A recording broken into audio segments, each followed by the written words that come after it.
حضرت امیر محمد اکرم آوان مد ظلہ العالی دارالعرفان منارہ ضلع چکوال میں سالہ سال سے قرآن و حدیث کے اوپر خطابات کر رہے ہیں اور سلسلہ نقشبندیہ اویسیہ کے مطابق لوگوں کو ذکر الہی کی تربیت دے رہے ہیں۔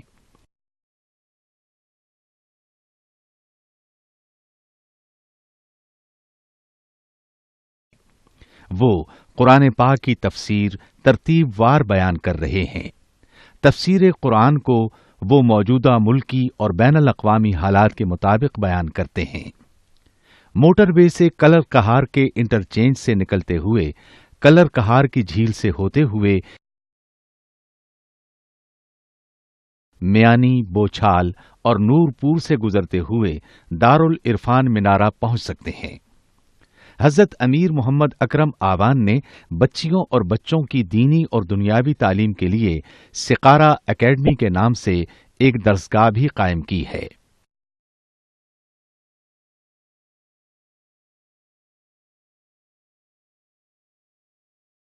جس کا افتتاح ملک پاکستان کے صدر جنرل محمد ضیاء الحق نے اپنے دست مبارک سے کیا تھا۔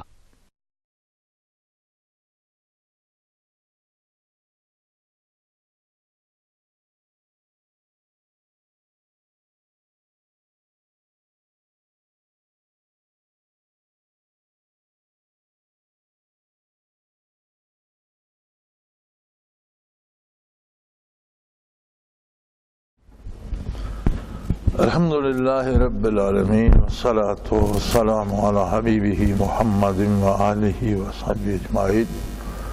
اعوذ باللہ من الشیطان الرجیم، بسم اللہ الرحمن الرحیم۔ وَإِذَا سَأَلَكَ عِبَادِي عَنِّي فَإِنِّي قَرِيبٌ أُجِيبُ دَعْوَةَ الدَّاعِ إِذَا دَعَانِ فَلْيَسْتَجِيبُوا لِي وَلْيُؤْمِنُوا بِي لَعَلَّهُمْ يَرْشُدُونَ۔ اللهم سبحانك لا علم لنا إلا ما علمتنا إنك أنت العليم الحكيم۔ مولاي صل وسلم دائما أبدا على حبيبك من زانت به الأسر۔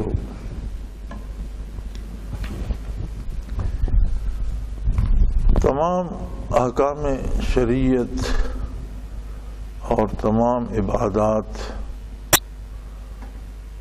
سب کا حاصل اور سب کا ثمر یہ ہے کہ قرب الہی حاصل ہو، اللہ کی رضا نصیب ہو، اللہ کریم راضی ہو اور انسانی زندگی اپنا مقصد اور اپنا حاصل پا لے۔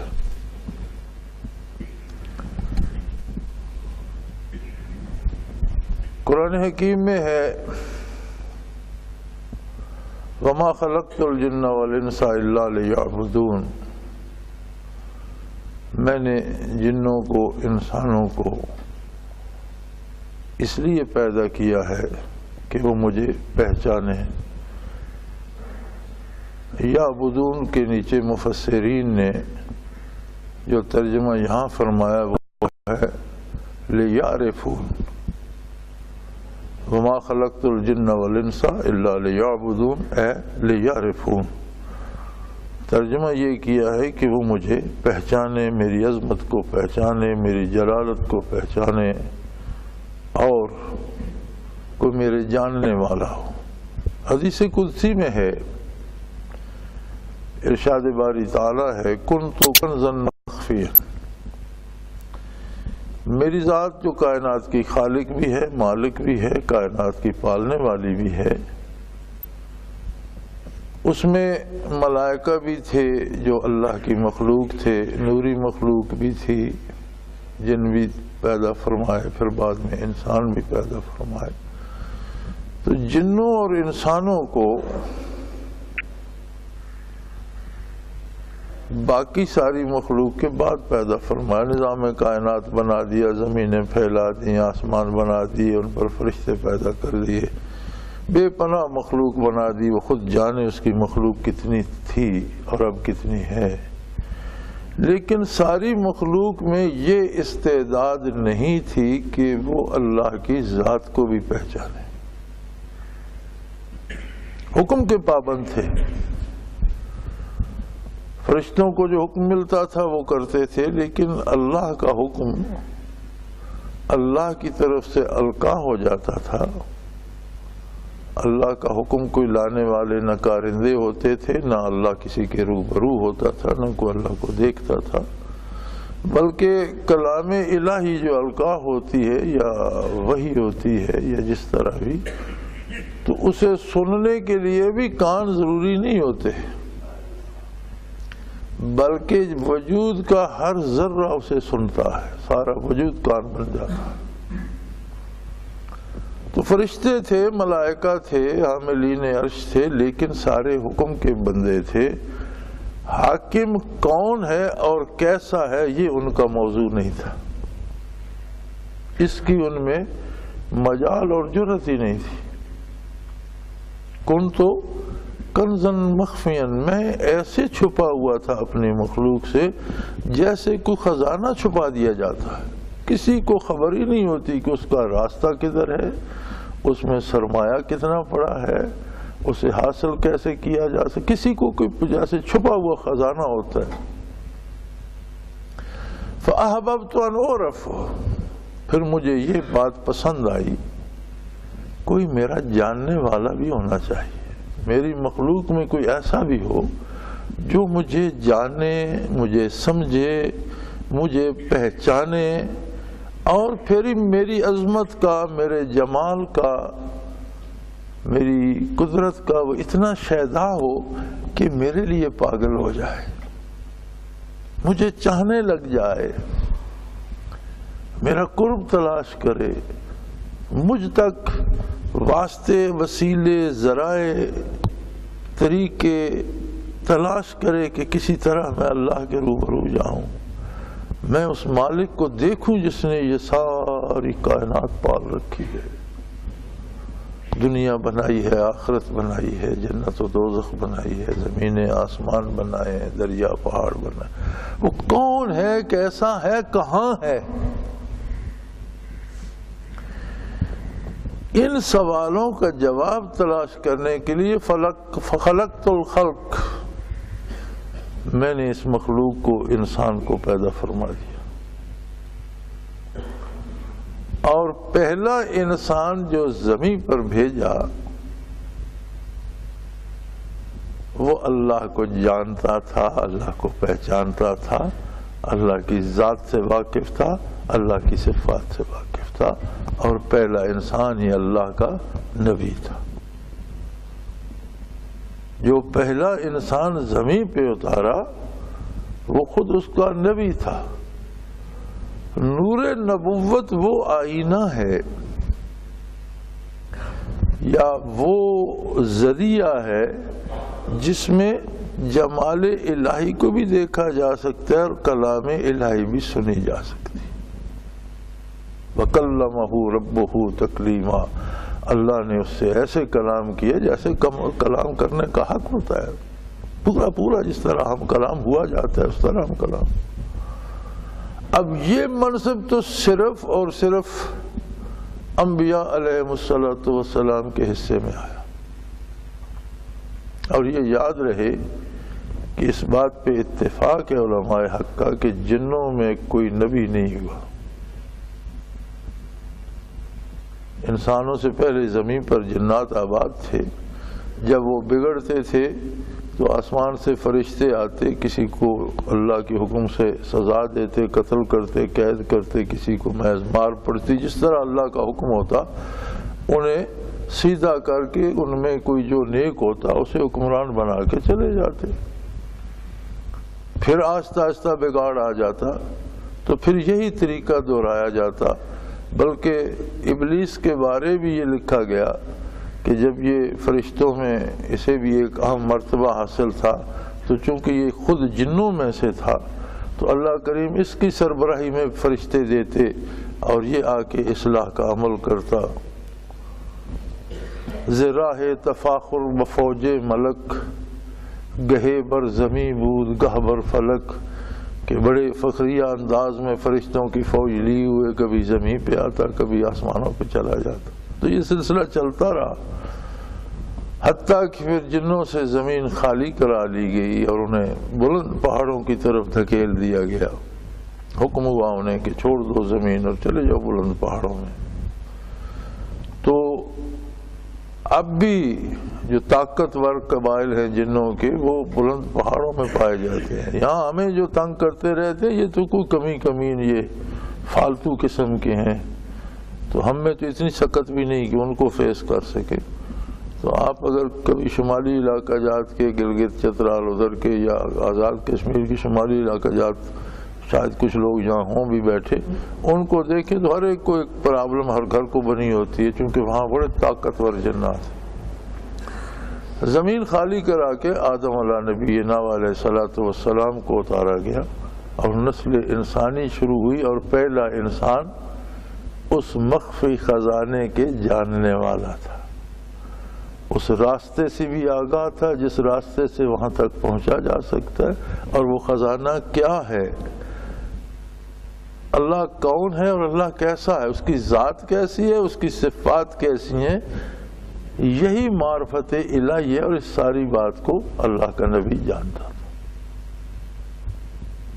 آگے اس نے ایک بڑا خوبصورت سا امتحان بنا دیا, انسان کو مادی وجود دیا جو مادی لذتوں سے آشنا ہوتا ہے. اس نے دنیا بنائی اور اس کی قدرت کا عجیب کرشمہ ہے. یہ وہی ہے جس نے اتنی نازک, حساس اور سینسٹیو دنیا بنا دی. انسان کی سمجھ سے آج بھی بالا تر ہے ساری سائنسی ترقی کے باوجود. ایک گھاس کا تنکا اگانا پڑے تو سائنس مجبور ہے آج بھی اسے زمین سے اگانے پر کوئی مشین نہیں بنا سکتی. ایک مچھر یا مکھی کا پر ٹوٹ جائے آرٹیفیشل بن سکتا ہے, ویسا نہیں بن سکتا جیسا قدرت نے بنایا تھا کہ اس میں وہ خصوصیات ہوں اور ویسا بن جائے. اللہ کی تخلیق آج بھی الگ ہے اور مخلوق ساری ترقی کے باوجود جو چیز بناتی ہے وہ آج بھی الگ ہے.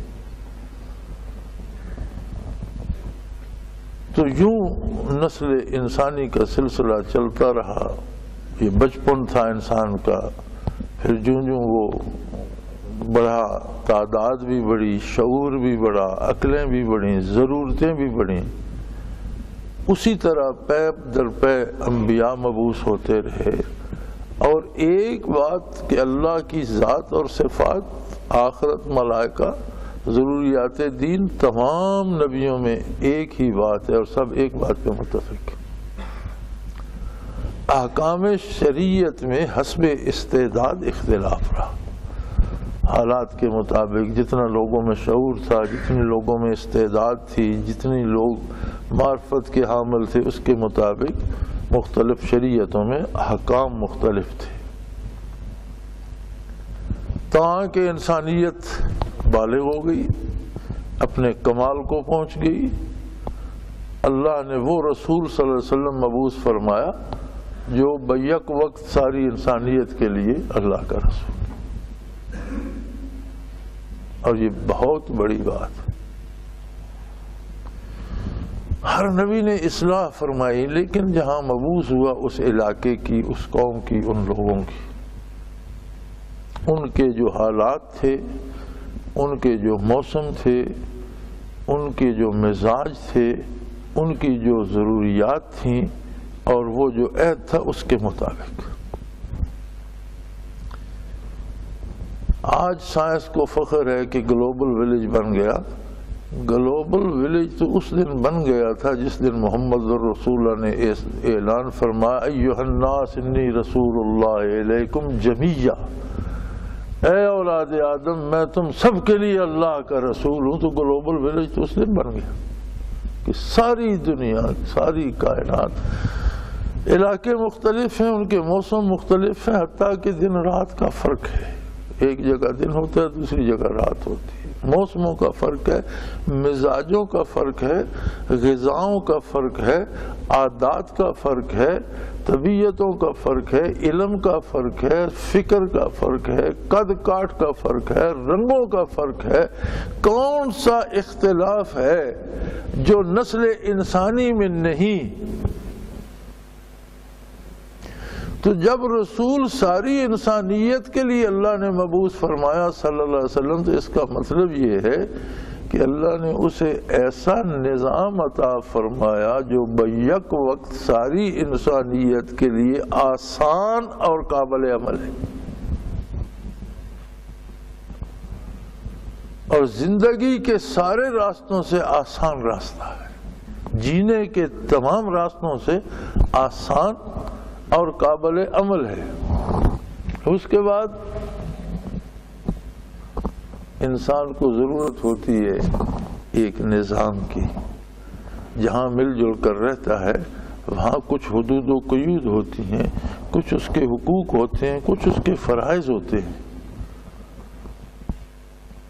تو بیک وقت ساری مخلوق کے لیے قواعد و ضوابط وضع کرنا، اور ایسے وضع کرنا کہ اہل مشرق کو بھی راس ہوں، اہل مغرب کو بھی راس ہوں، شمال و جنوب میں رہنے والوں کو راس ہوں، زبانیں مختلف ہوں، رنگ مختلف ہو، فکر مختلف ہو، استعداد مختلف ہو، لیکن ان اصولوں پر ہر کوئی عمل کر سکے، اور وہ سب سے آسان بھی ہوں، قابل عمل بھی ہوں، اور سب کے لیے مفید بھی ہوں۔ اب یہ وہی بنا سکتا تھا جس نے مخلوق بنائی۔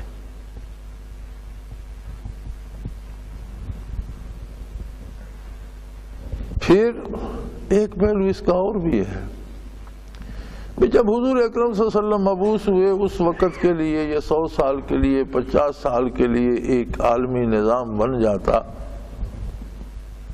یہ تو قیامت تک کے لیے ہے، یعنی کتنی تبدیلیاں کائنات میں آئے ہیں۔ نظام یہی ہے۔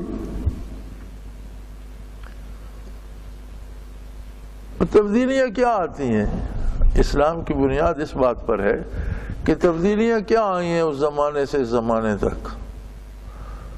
انسان پیدا ہوتا ہے، انسان مرتا ہے، انسان بیمار ہوتا ہے، انسان صحت مند ہوتا ہے، انسان کو بھوک لگتی ہے، انسان کو نیند آتی ہے، ساری ضرورتیں انسان کی وہی ہیں، کوئی ضرورت بدلی ہے؟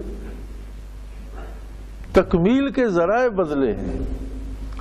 چولہا جلا کر کھانا پکاتا تھا، اب اس نے مشین کے ذریعے پکی پکائی روٹی لے لی، اس کی بھوک تو نہیں بدلی۔ یعنی ضرورت کی تکمیل کے ذرائع بدلے ہیں۔ ذرائع پر اسلام نے قدغن کوئی نہیں لگائی۔ ایک زمانے میں لوگ پیدل حج کرتے تھے، اونٹ پہ حج کرتے تھے، گھوڑے پہ حج کرتے تھے، آج جہاز پہ جاتے ہیں۔ ذرائع میں اس نے کوئی منع نہیں فرمایا، ہر جائز ذریعہ آپ اختیار کر سکتے۔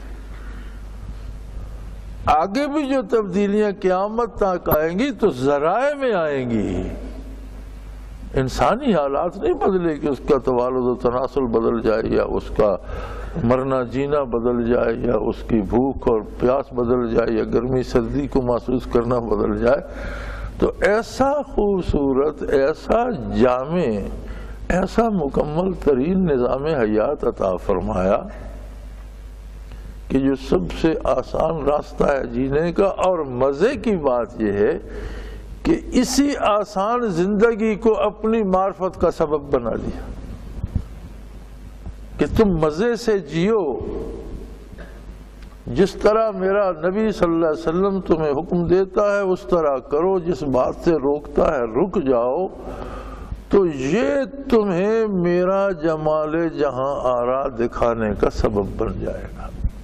اب اس کے بعد جو عبادات ہیں یہ تو مزید انعام ہے جسے ہم بوجھ سمجھے بیٹھے ہیں۔ یعنی دین پر اصل عمل تو عملی زندگی میں جو کچھ ہم کرتے ہیں وہ ہے۔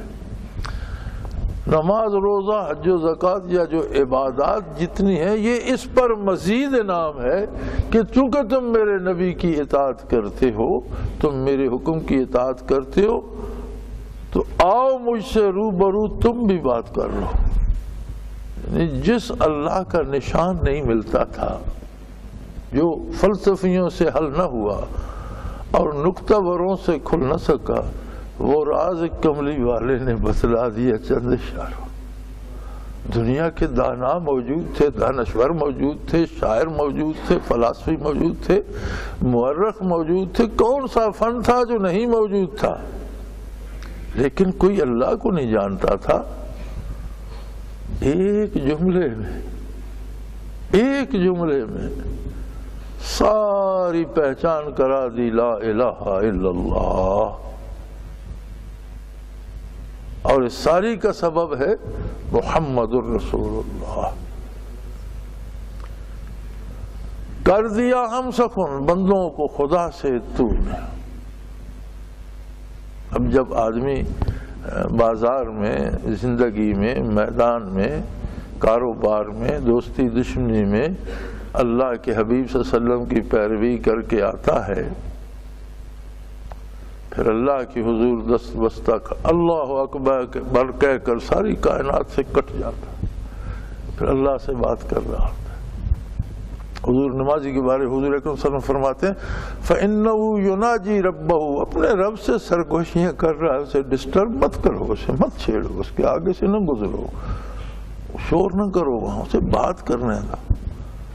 کہاں وہ مشت غبار اور کہاں وہ ذات عالی. ہر بندے کو محمد الرسول اللہ نے، ہر امتی، ہر ماننے، ہر کلمہ گو کو اللہ سے بات کرنے کی اجازت عطا اور توفیق دے دی. اب مزے کی بات یہ ہے کہ یہ ساری باتیں جو میں کہہ رہا ہوں یہ ساری ہمارے تجربے میں کیوں نہیں آتی جب یہ حق ہیں. میں قرآن مجید کھول کر بیٹھا ہوں، منبر رسول پہ بیٹھا ہوں، مسجد ہے اللہ کا گھر ہے اس میں بیٹھا ہوں، باوضو بیٹھا ہوں،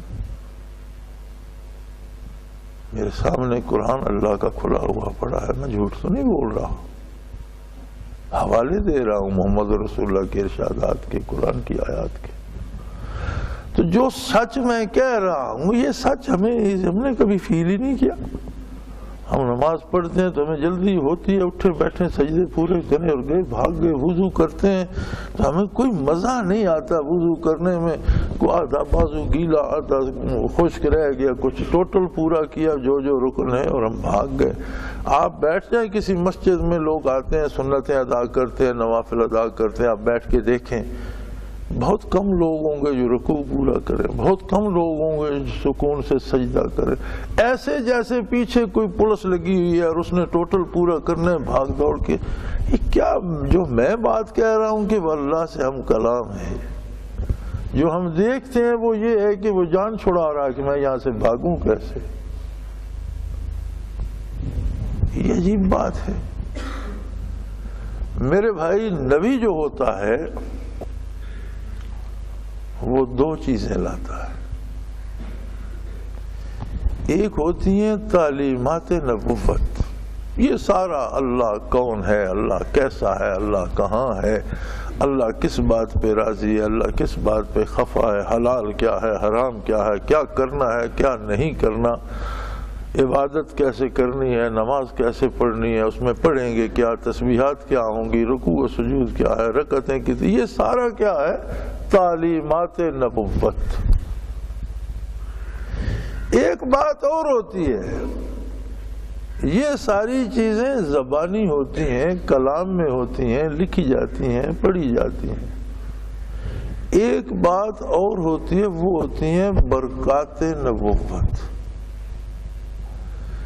نبی کے قلب اطہر میں جو کمال ہوتا ہے جمال الہی کو دیکھنے کا اور اللہ کے قرب کی کیفیات کو محسوس کرنے کا، وہ ہوتی ہیں برکات نبوت. بات تب بنتی ہے جب تعلیمات نبوت بھی ہوں اور برکات نبوت بھی ہوں.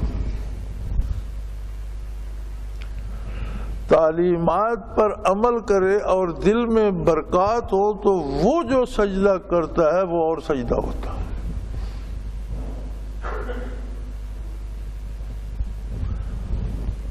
امام ابو حنیفہ رحمۃ اللہ تعالی علیہ کے وصال کے بعد ان کے پڑوس میں ایک رئیس آدمی رہتا تھا، تو اس کا 5ویں 6ٹھی 7ویں پڑھنے والا بچہ تھا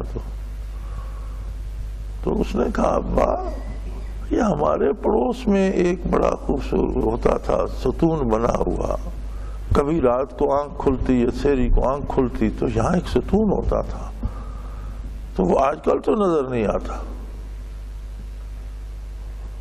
اس کا بیٹا وہ ابو حنیفہ تھے کہ جو رات کو کھڑے ہوتے تو فجر ہو جاتی،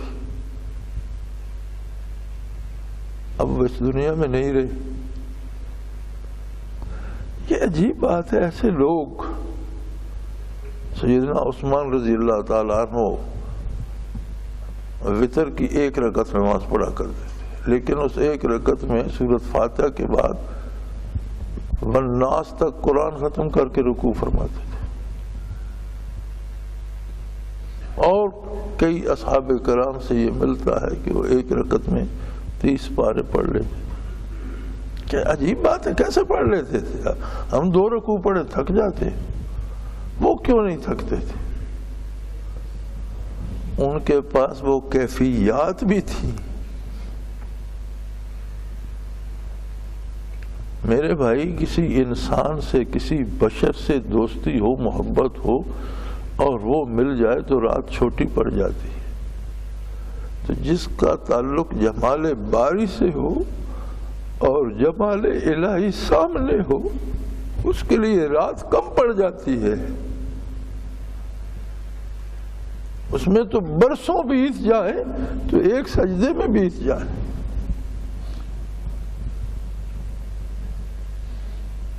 زمین پہ سر رکھے اور اسے محسوس ہو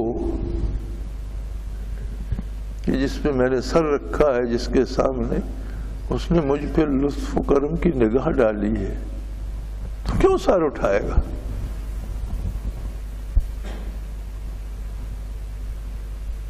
ہم اس بات میں پھنس گئے ہیں کہ کچھ تو ہم نے دین کو اہمیت ہی نہ دی، دوسرے کچھ لوگ ایسے تھے جنہوں نے دین کو ذریعہ معاش بنا لیا، ان کا روزگار ہے، پروفیشن ہے، پروفیشن میں اونچ نیچ ہوتی رہتی ہے، پروفیشن کا تقاضا ہوتا ہے کہ مجھے کتنے پیسے ملتے ہیں، اس کے علاوہ پروفیشن کو۔ کل مجھے ایک دوست کہہ رہا تھا، برطانیہ سے آیا ہوا تھا، کہ جی مجھے برطانیہ میں بھی جاب ملتی ہے اور آسٹریلیا میں بھی ایک جاب آفر ہوئی، میں کہاں جاب کروں؟ میں نے کہا جی جہاں زیادہ پیسے ملتے۔ بھی جاب ثواب کے لیے تو تم نے نہیں کرنی، نہ آخرت کے لیے، پیسہ کمانے کے لیے کرنی ہے، جہاں زیادہ پیسہ ملتا ہے وہاں جاب کرو۔ تو جب دین ذریعہ معاش بن جائے تو پھر وہی دین ہوگا جس بات سے زیادہ پیسہ ملتا ہے، پھر دین تو نہ رہا۔ کچھ لوگ ویسے غافل ہو گئے، اور جنہوں نے کوشش کی انہوں نے تعلیمات کو غنیمت سمجھا، برکات نبوت کو حاصل نہ کیا۔ اس لیے ہمیں عبادات بوجھ لگتی ہیں اور ہم جان چھڑاتے ہیں۔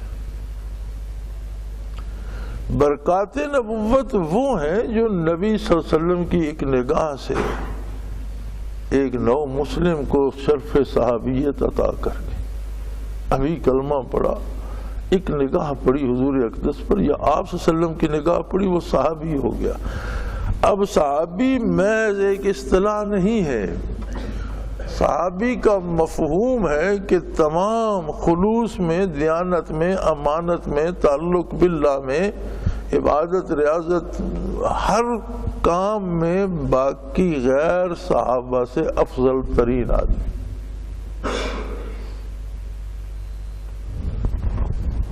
اس کے جو ذاتی کمالات یا عبادات یا اللہ نے جو اسے خود اوصاف، وہ الگ ہیں۔ یہ تو ایک نگاہ کی بات ہے، تو ایک نگاہ میں وہ اس مرتبے پر پہنچ گئے۔ وہ جو کیفیات کا سمندر موج زن تھا بحر ناپیدا کنار محمد رسول اللہ کے سینے اطہر میں، دل سے دل میں کچھ چلا گیا۔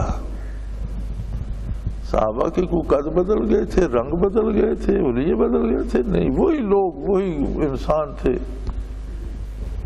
لیکن وہ انسان وہ نہیں رہے تھے، وہ ایسے ہو گئے تھے کہ ان کے لیے اللہ نے آسمانوں سے فرشتوں کو حکم دیا کہ جاؤ ان کی جگہ جا کر لڑو، یہ میدان جنگ میں اتر آئے ہیں میری رضا کے لیے، ان کے پاس اسلحہ بھی نہیں ہے، تعداد بھی کم ہے، تو تم کس دن کام آؤ گے، جاؤ جا کر ان کی طرف سے لڑو۔ کیسے عجیب لوگ تھے یار۔ ہم تو عبادت کے لیے آتے ہیں تو ہمارے ساتھ شیطان آ جاتا ہے، اور وہ لڑائی کے لیے جاتے ہیں ان کے ساتھ فرشتے جاتے ہیں، عجیب بات نہیں ہے؟ فرق کیا ہے ہم میں ان میں؟ ہمارے پاس زبانی باتیں، ان کے پاس ساری زبانی باتیں حضور کی بھی تھی اور حضور کے قلب اطہر کی کیفیات بھی تھی، یہ فرق تھا۔ آج بھی اگر کسی کو ذرہ ان کیفیات کا نصیب ہو جائے، صحابی کا مقام تو نہیں پا سکتا لیکن جمال باری سے محروم بھی نہیں رہتا۔ اسے کچھ نظر نہیں آتا لیکن وہ دیکھتا ہے۔ نبی کریم صلی اللہ علیہ وسلم نے فرمایا ان تعبد اللہ کانک تراہ، اللہ کی عبادت کا مزہ یہ ہے کہ اللہ رو برو ہو۔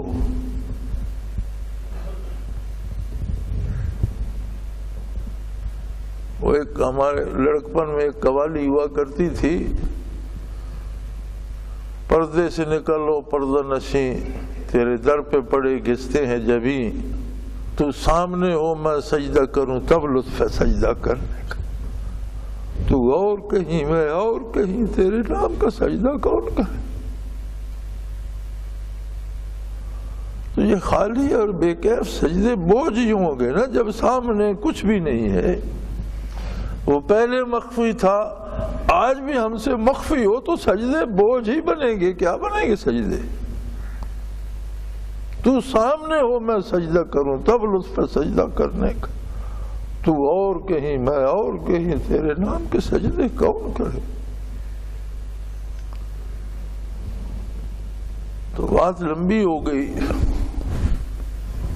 بات ہی ایسی تھی۔ آیہ کریمہ میں ارشاد ہوتا ہے کہ میرے حبیب جب تیری اطاعت کریں گے جو بندے، اپنے اعمال کو تیری اطاعت میں ڈھالیں گے، تیرے حکم پر تیرے بتائے ہوئے طریقے پر عبادات کریں گے، اور انہیں میں نظر نہیں آؤں گا، مجھے پا نہیں سکیں گے، تو سوال تو پیدا ہوگا وَإِذَا سَأَلَكَ عِبَادِي عَنِّي، وہ پھر میرے بارے پوچھیں گے کہ آقا ہمارا رب کہاں ہے، کیسا ہے؟ ہم نے آپ کی اطاعت بھی کی، ہم نے سجدے بھی کیے، ہم نے روزے بھی رکھے، لیکن ہمارے لیے تو ابھی تک وہی مخفی خزانہ ہے جو مخلوق کے پیدا ہونے سے پہلے تھا۔ اذا سالک عبادی انی، میرے حبیب انہیں کہہ دو انی قریب، یہ جو تمہارے دل کی دھڑکن ہے نا، میں اس سے بھی تمہارے قریب ہوں، میں تمہاری شارک سے بھی تمہارے قریب ہوں۔ نحن اقرب الیہ من حبل الورید، تمہارے سب سے زیادہ قریب میں ہوں۔ ایک بات، دوسری بات یہ بھی انہیں کہہ دے، فرما دیجئے انہیں اجیب دعوت الداع اذا دعان، تم جب بھی مجھ سے کوئی بات مانگتے ہو میں وہ قبول کرتا ہوں، تمہاری دعا کبھی رد نہیں کرتا، تمہارے سب سے زیادہ قریب ہوں۔ تم الفاظ زبان سے ادا نہ کرو، تمہارے دل میں آئے، تمہارے دماغ میں آئے، مجھے پتا ہوتا ہے میں ان الفاظ سے بھی تمہارے قریب تر ہوں، تمہاری سوچوں سے قریب ہوں، پھر میں اتنا قریب ہوں کہ تمہاری ہر بات مانتا ہوں۔ نبی علیہ السلام نے فرمایا کہ مومن کی دعا کبھی رد نہیں ہوتی، قبولیت کے انداز اپنے ہیں، کبھی تو جو وہ مانگتا ہے وہی دے دیتا ہے، کبھی یہ ہوتا ہے کہ جو وہ مانگتا ہے دیتا وہی ہے لیکن اس میں تھوڑا سا وقفہ آ جاتا ہے، وہ بہتر جانتا ہے کہ کون سی چیز اسے کب، جس طرح ماں بچے کو پالتی ہے، وہ چاہتی ہے جو یہ مانگے میں اسے دے دوں، لیکن کبھی وہ کہتی ہے کہ یہ تھوڑی دیر بعد چاہیے. کبھی یہ ہوتا ہے کہ جو ہم مانگ رہے ہوتے ہیں ہم نہیں جانتے لیکن وہ ہمارے لیے نقصان دہ ہوتا ہے. جیسے بچہ چاقو مانگ رہا ہوتا ہے تو ماں چاقو کی بجائے کوئی اور خوشنما چیز دے دیتی ہے.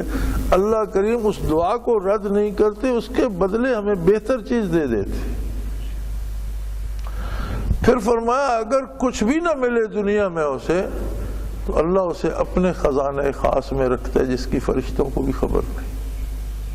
حضور فرماتے ہیں جب حشر کا میدان ہوگا، اعمال تولے جائیں گے، فرشتے عرض کریں گے بار الہ فلاں ابن فلاں کے اعمال ہم نے تول لیے.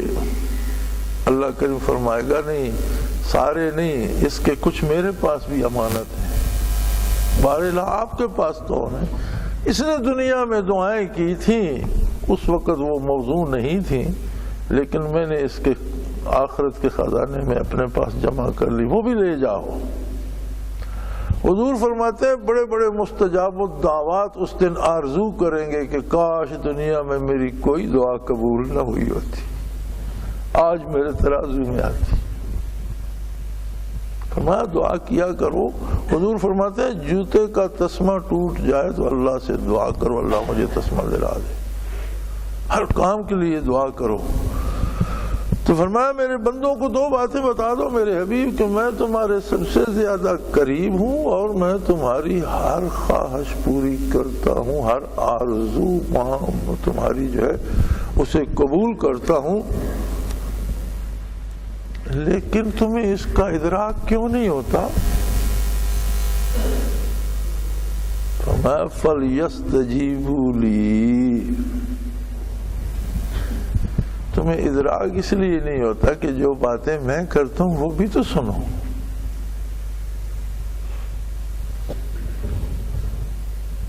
جو بات میں کہتا ہوں اگر وہ تم نہیں سنتے تو پھر جو تم کہتے ہو اس کا ادراک تمہیں کیا ہوگا؟ اتنی اس پارے کلام مجید اللہ کی بات ہے نا ساری. ہم ساری عمر پڑھتے رہتے ہیں اللہ نے یہ فرمایا لوگوں کے لیے، اللہ نے اس سے منع کیا لوگوں کو. کبھی قرآن کو اس طرح بیٹھ کر پڑھو کہ ایک میں ہوں، ایک میرا رب ہے اور یہ بات وہ مجھ سے کر رہا ہے. جہاں منع کر رہا ہے مجھے کر رہا ہے، جہاں کرنے کا حکم دے رہا ہے مجھے. ایک دفعہ کائنات کو ہٹا دو درمیان سے.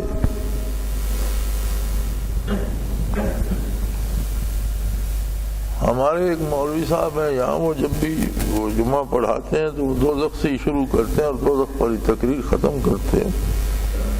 تو ان پڑھوں میں بھی بعض لوگ بڑے اچھی سوچ کے ہوتے ہیں، کاشتکاروں میں اور چرواہوں میں بھی. تو اگلے ایک دو جمعے گزر گئے، انہیں زمیندار نے اٹھ کر کہا، اس نے کہا مولانا یہ اللہ نے صرف دوزخ بنائی ہے یا کوئی اور بھی ہے؟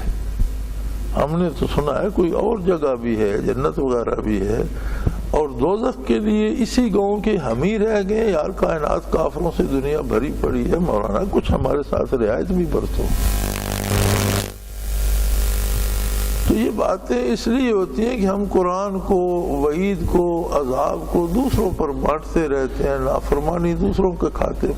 قرآن کا یہ حکم ہے مخلوق کے لیے. ارے مخلوق کو چھوڑ، تو جو کر رہا ہے وہ تجھ سے بات کر رہا ہے. انی قریب، میں تیرے قریب ہوں.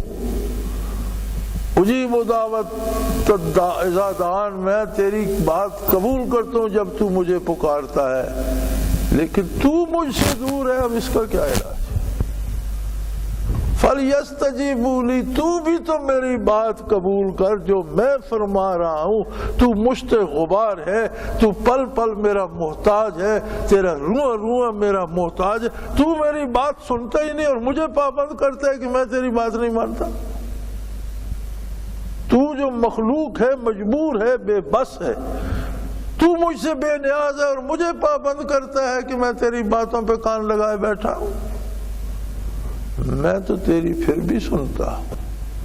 تیرے لاکھوں نافرمانیوں کے باوجود تجھے صحت دیتا ہوں، کھانا دیتا ہوں، آنکھ دیتا ہوں، نور چشم عطا کرتا ہوں، دماغ دے رکھا ہے، سوچ دے رکھی ہے، فکر دے رکھی ہے، اولاد دے رکھی ہے. دنیا کی نعمتوں سے مالا مال میں نے کتنی نعمتیں دے رکھی ہیں، اور تو ہے کہ میری سنتا ہی نہیں، تیرے پاس فرصت ہی نہیں.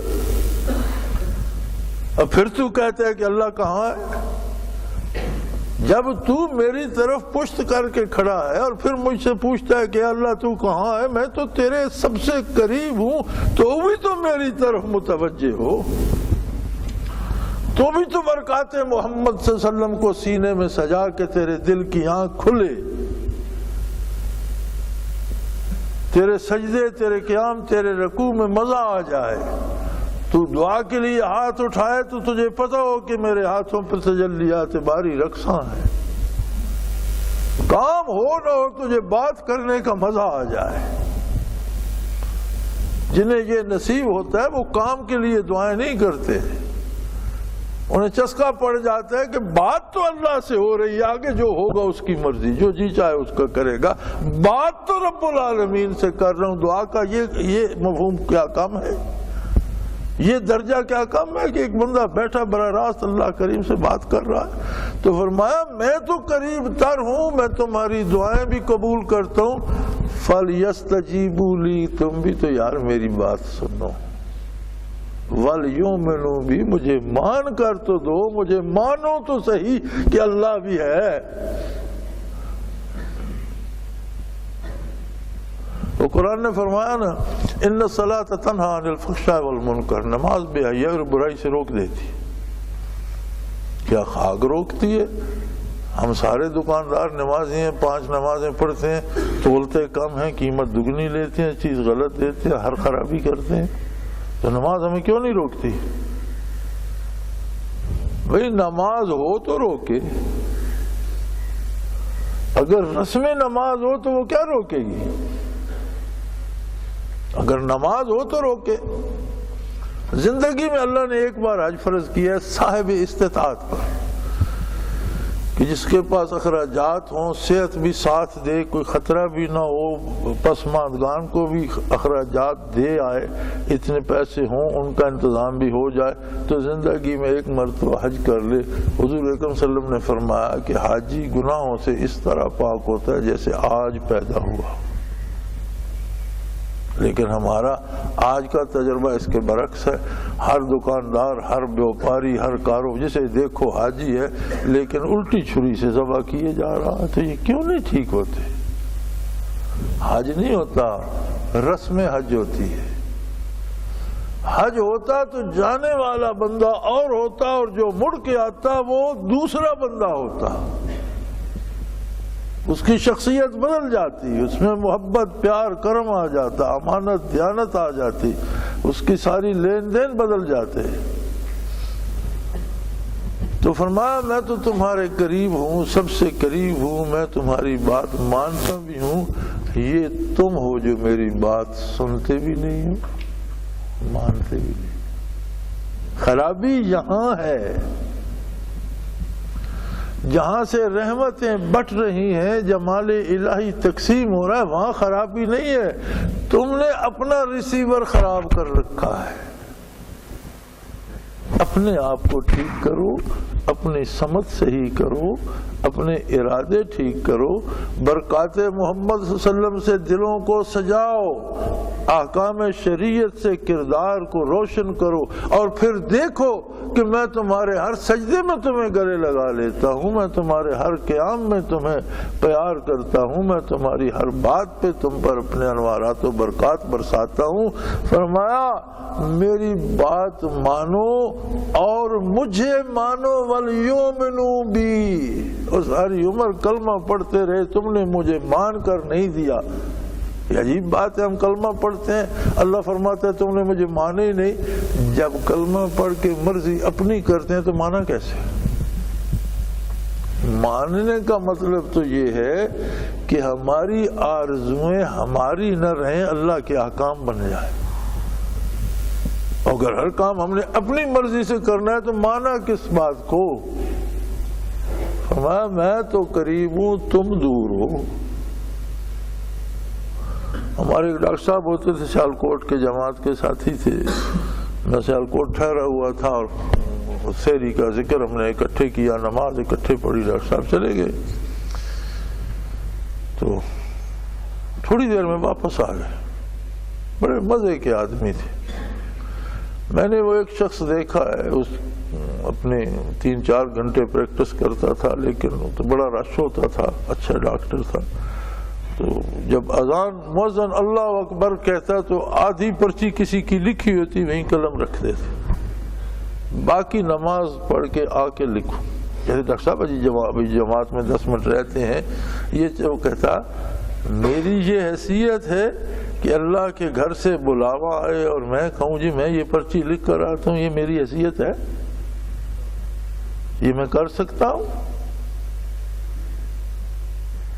آواز کان میں پڑی، میں نہیں اب لکھ سکتا، اب میں نماز ادا کر کے آ کے لکھوں۔ تو فوراً واپس آ کے مجھے کہتے ہیں جی جب اللہ ہر جگہ موجود ہے، ہر وقت موجود ہے، تو ہمیں تو محسوس نہیں ہوتا، بات کیا ہے؟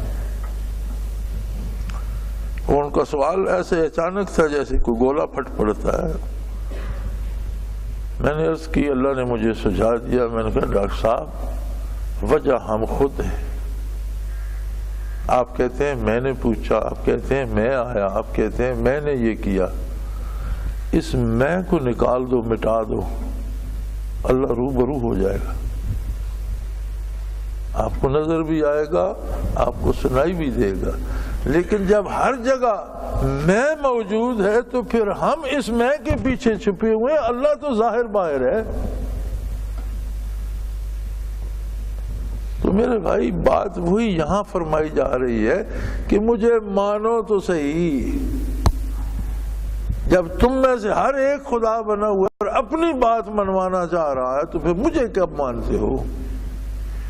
فَلْيَسْتَجِيبُوا لِي وَلْيُؤْمِنُوا بِي لَعَلَّهُمْ يَرْشُدُونَ۔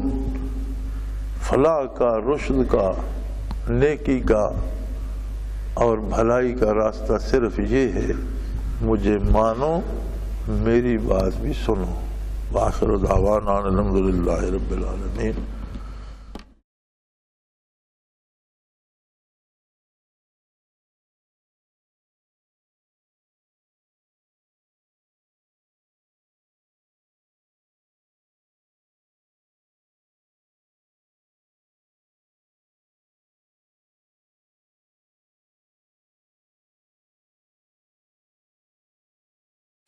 وہ تمام احباب جو اسلام کی طلب رکھتے ہیں ان سے گزارش ہے کہ دارالعرفان منارہ ضلع چکوال میں امیر محمد اکرم آوان صاحب کے خطابات سے مستفید ہوں۔ وہ ہر جمعے کو نماز سے پہلے بیان فرماتے ہیں۔ ہر ماہ کی پہلی اتوار کو ماہانہ اجتماع ہوتا ہے جس میں آپ خصوصی خطاب فرماتے ہیں اور پاکستان کے چاروں صوبوں سے احباب اس اجتماع میں شرکت کرتے ہیں۔ اس کے علاوہ یہاں سال میں 2 مرکزی اجتماعات بھی ہوتے ہیں، ایک رمضان المبارک میں اعتکاف کا اجتماع اور دوسرا جولائی اور اگست میں 40 دن کا اجتماع ہوتا ہے جس میں روحانی تربیت کی جاتی ہے۔ اپنا خون سیماب دے کر اتنا ہم کر جائیں گے، نام آقا کا چمن میں پھر رقم کر جائیں گے۔